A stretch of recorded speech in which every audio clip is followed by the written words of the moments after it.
დღეს მინდა გაგიზიარო როგორ ვამზადებ ოლადებს. ამ რეცეპტით ყველას გამოუვა ფუმფულა, ფორებიანი და ძალიან გემრიელი. ასევე მინდა კარგად ავხსნა რამდენიმე გავრცელებული შეცდომა. სწორედ ეს შეცდომები ხდება იმის მიზეზი, რომ ოლადები ხშირად გამოდის ბლინისებური და აქვს ცოტა მკვრივი ან რეზინის მსგავსი სტრუქტურა. სანამ მომზადებას შევუდგები 2-3 სიტყვა ოლადების ისტორიაზე. ეს არის სლავური კერძი, რომლის ხსენებასაც უკვე მე-15-მე-16 საუკუნეების წერილობით წყაროებში ვხვდებით. ანუ მინიმუმ 500 წლიანი ისტორია აქვს. მის სახელწოდებას ხშირად უკავშირებენ ბერძნულ სიტყვა ელადიონს, რაც ნიშნავს ზედთან დაკავშირებულს, პრაქტიკულად ზედში შემწვარ ცომს. ოლადების ისტორია პირობითად 2 ეტაპად შეიძლება დავყოთ. მე-19 საუკუნემდე ტრადიციულად ამზადებდნენ საფუარიანი ცომით, პროცესი იყო ხანგრძლივი, შედეგი კი უფრო პურის მსგავსი და მკვრივი. მე-19 საუკუნიდან ფართოდ გავრცელდა სოდა და ქიმიური ამაფუებლები. ქალაქური ცხოვრების ტემპის ზრდასთან ერთად სწრაფი საუზმე პრიორიტეტი გახდა და სწორედ ამ პერიოდიდან საფუარს ხშირად ანაცვლებს მაწვნის ან კეფირის და სოდის ტანდემი. შედეგად ვიღებთ ბევრად უფრო სწრაფ, ჰაეროვან და ფუმფულა ოლადებს. სანამ უშუალოდ მომზადებაზე გადავალ, ჩემმა შეფმა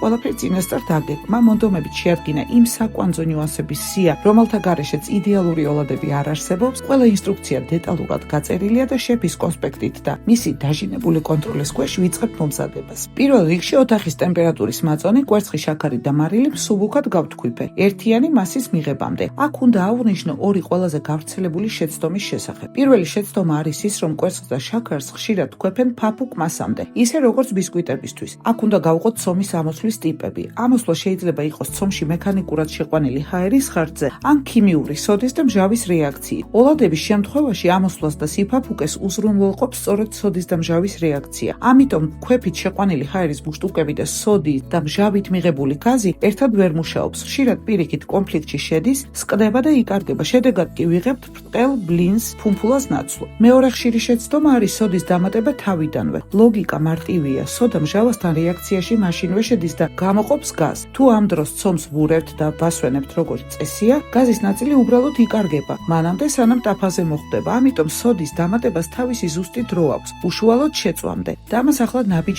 გაჩვენებ. მოკლედ, ერთიანი მასა რომ მივიღეთ, დავამატე ვანილი და ფქვილი. ისევ კარგად ავურიებ, ფქვილის რაოდენობა სხვადასხვა შემთხვევაში შესაძლოა ოდნავ იცვლებოდეს. პროპორციებს რა თქმა უნდა დავურთავ ვიდეოს, მანამდე კი თვალსაჩინოებისთვის სატესტოდ მინდა გაჩვენო როგორი სისქის უნდა იყოს ცომი. როგორც ვიდეოში ჩანს, ცომი არ არის ძალიან სქელი, მაგრამ თეფშზე დადებისას გვერდები არ მიცოცავს. ეს იდეალური კონსისტენციაა იმისთვის, რომ ტაფაზე მოთავსებისას კი არ გაიშალოს ზედაპირზე, არამედ ფორმა დაიჭიროს და სიმაღლეში უფრო მარტივად წავიდეს. მოკლედ, ცომი მზად არის, ახლა კი ვტოვებთ 15 წუთით, რომ დაისვენოს. დრო გავიდა და სწორად ახლა ვამატებ სოდას. ეს ძალიან მნიშვნელოვანია. თუ მაწონი ან კეფირი საკმარისად მჟავე არ არის, ამ ეტაპზე შეიძლება ძმრის ან ლიმონის წვენის დამატება. კარგად ვურევ, მაგრამ სწრაფად. 10-15 წამი სრულიად საკმარისია, უფრო დიდხანს მორევა არ ღირს. შემდეგ ცომს ტოვებ კიდევ 5 წუთით, რომ წარმოქმნილი გაზი თანაბრად გადანაწილდეს. ამ ეტაპზე უკვე ჩანს როგორ ცოცხლდება ცომი. ამ წუთიდან ცომს აღარ ვურევ, უბრალოდ კიდეებიდან ვიღებ სასურველ რაოდენობას და ვწვავ კარგად გახურებულ ზედში. პირველ მხარეს ვწვავ თავსახურის ქვეშ,